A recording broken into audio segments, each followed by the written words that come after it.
Hey, what's happening, guys? We got a 2007 Yamaha R6 in for a Village Flash and Tune. Nice neat little bike. Client's fitted a Dyno air filter and a decat link pipe. So he's kept the stock exhaust.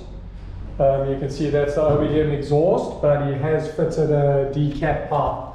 Probably see it better from in there. So yeah, we're basically going to map it all up just for the mods he's done and try and see if we can improve on the performance.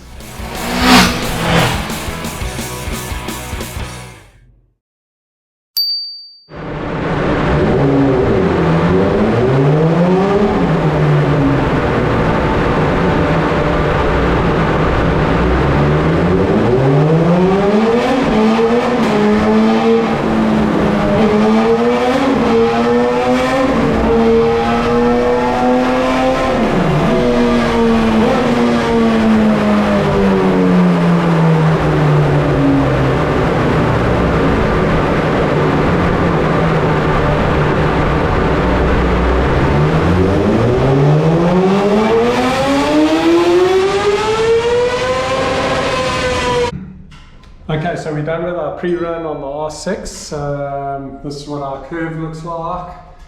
It's actually pretty good on the fueling, I'm going to be honest, because it's around 13 to 1 on top, but it dips down quite rich here in the middle, so you can kind of see that reflected on the curve. But other than that, it's pretty good. We'll obviously just have to improve on the throttle mapping and a couple things. Switch off the stock O2 sensor and map up the bottom where it's really surgy. But other than that, it's actually pretty decent fueling, so pretty happy with that. The numbers are 106 horsepower and 57 Newton meters. Current temperature is 29.8 degrees, so it's getting a lot warmer now. Coming into summer in Cairns, welcome.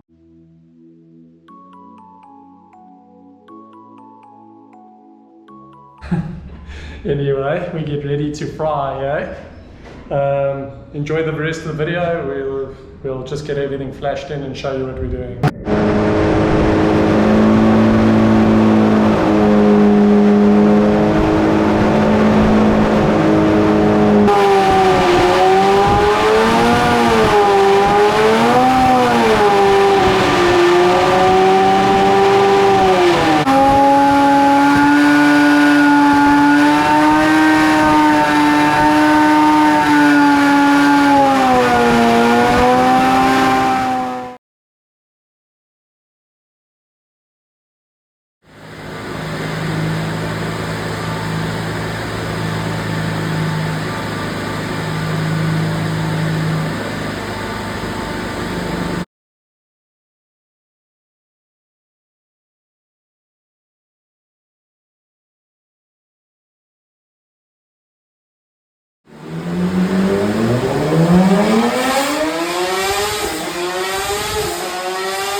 Pretty happy with the results. What we ended up doing, as you'll see, is I'll show you the Village stuff now, but here's our final results.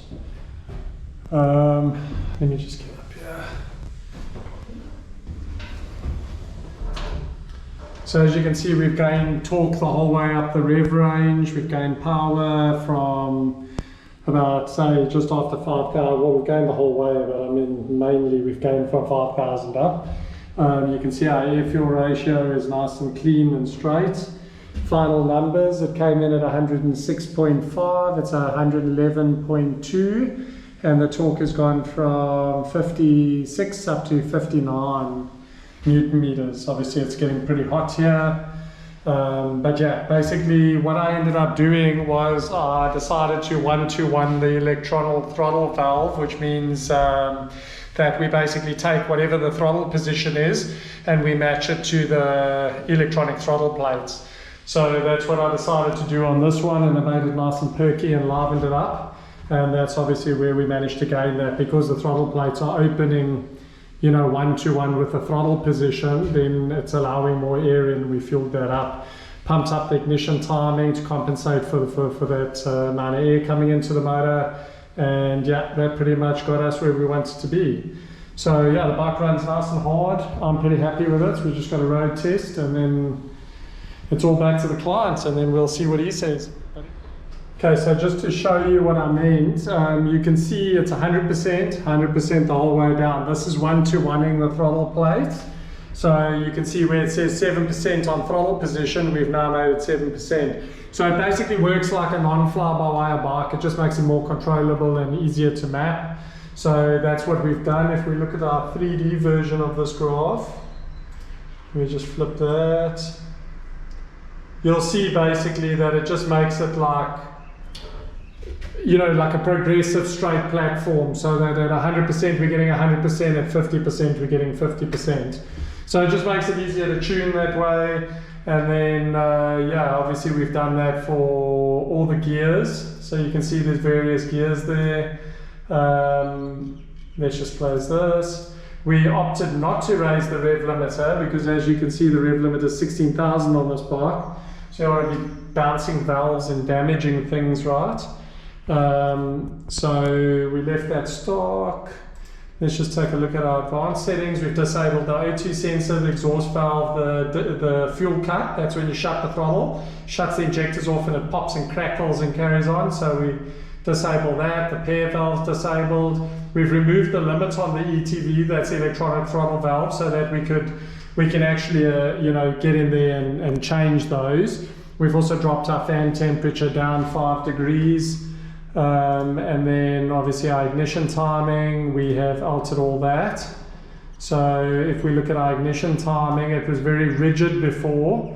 So as you saw, it kind of spikes up, down, and then drops away. It was very stepped up. So we've just made it more progressive and advanced it, obviously using our knock sensor. I got a little bit of detonation on the bottom when you hammer it on in high gear, low RPM. So I just backed that off a bit.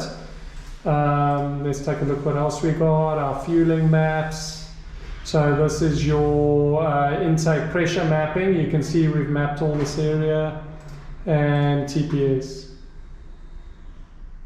when it opens. So that's our throttle mapping. You can see it's very like rigid and stuff. I prefer not to smooth it because obviously I've tuned it under load. So these fuel values is what the bike wants at that specific area. I like to leave it like that. I don't have problems with it. But a lot of people will go, and I'll just show you for interest's sake. Let me just quickly save my map here. Let's just make this number 17. Okay, so like I said, if you go into, let's say, throttle position, max that up. So if I were to like smooth the map out, you can see how it drops all the peaks. So look what's happening there.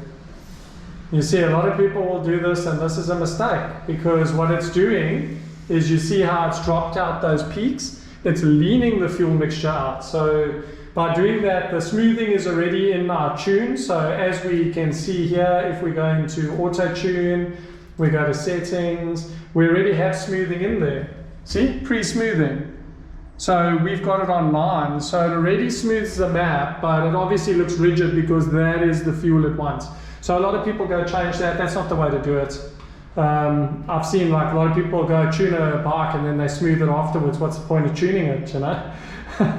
Anyways, I just thought I'd put that in there. So that's what we've done. And obviously we had unified our map, so we maintained our offset. So in other words, the center cylinders get a bit more fuel. But just to uncomplicate things, we unified our mapping because we don't have lambdas in every single cylinder. So we just unified that. And that's our tune all done. So hope you enjoyed that little bit of information. Obviously electronic throttle valves can be manipulated to allow more airflow. We can tune the ignition timing and the fueling, and that obviously gives us more power. Naturally, more air, more fuel, more power. So, but you obviously need to optimize your ignition timing. But thank you so much for watching, guys, and stay tuned for our next video.